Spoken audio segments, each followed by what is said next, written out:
तर जवळजवळ हा 144 वर्षांनी महाकुंभ मेळा आला होता. तर त्यामध्ये बऱ्याच जणांच्या मनात इच्छा असूनही जाऊ शकले नाही तिथे, आणि तू तर 2 वेळा तिथे जाऊन आलास. तर तुझा अनुभव काय सांगशील त्याबद्दल? आम्ही अरेल घाटावरती पोहोचलो आणि आमच्या अंटार्क्टिकाला फोन सुरू झाले की कधी आहे, किती वाजता बोटिंगला यायचं आम्ही नौकायन करायला.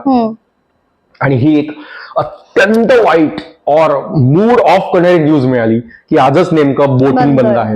आणि एकतर इतके म्हातारे लोक सुद्धा होते आमच्यासोबत ज्यांनी ती हिंमत करून हजारो किलोमीटर दूर आले आहेत ऍक्च्युअली. का तर स्नान करायचं यार संगमात गोष्टींसाठी आले, ती गोष्ट झाली नाही म्हणजे. आणि ते व्हीआयपी कल्चर मग डोक्यात जात होतं की, आणि आमच्या समोर सुद्धा लोकांना थांबवून ठेवणं आणि गाड्या जाणं हे सुरू होतं. मग अनेकांनी स्नान केले, पण कुठेतरी मनात ते कुठेतरी पिंच होत होतं यार की संगमात जाता नाही आलं.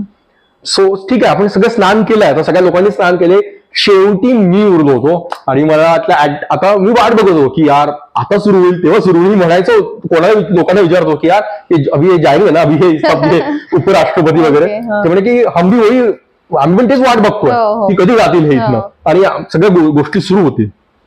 शेवटी म्हणजे इच्छा असताना मी आपलं सगळे उचलली बॅग आणि स्नानाला गेलो.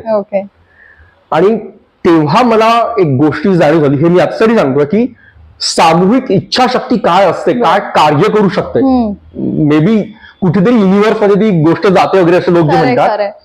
ग्रुप विल पॉवर, आमचे 30 लोकांची जी विल पॉवर होती की आम्हाला स्नान करायचंच आहे. आणि सगळेजण म्हणायचे, सगळेजण आशासाठी झाले होते, आणि सगळ्यांच्या डोक्यात मनात एक आशा होती. मी स्नान करायला म्हणजे जस्ट उतरलो तो आतमध्ये, तेव्हा शेजारून मला ऐकू आलं की बोटिंग सुरू हो रही है, बोटिंग सुरू हो रही है. अरे, आणि काय आनंदाचा मोमेंट होता तो यार. मी लिखते टाळ्या वाजवल्या, दोनदा बिडी मारली आणि निघालो बाहेर. जो निरुत्साह चेहरे पडले होते ते एकदम आनंदाने एकदम तेज आलं सगळ्या चेहऱ्यावरती. सगळे खुश झाले उत्साहात की आपल्याला जायचं आता. आम्ही अरेल घाटावर सुरू केलं, 45 मिनिटाचा प्रवास केला नद्यांमध्ये. आणि कशी जागा जिथे 2 नद्या मिळतात एक प्रकारे आपण समजतोय त्याला, आणि जी उथळ जागा जी सुरक्षित आहे तिथे थांबवलं. मग बोटवाला म्हणाला की आता इथे स्नान करा, तुम्हाला मी 20-25 मिनिटं देतोय, स्नान करून परत या. इतका आनंद होता त्या क्षणी.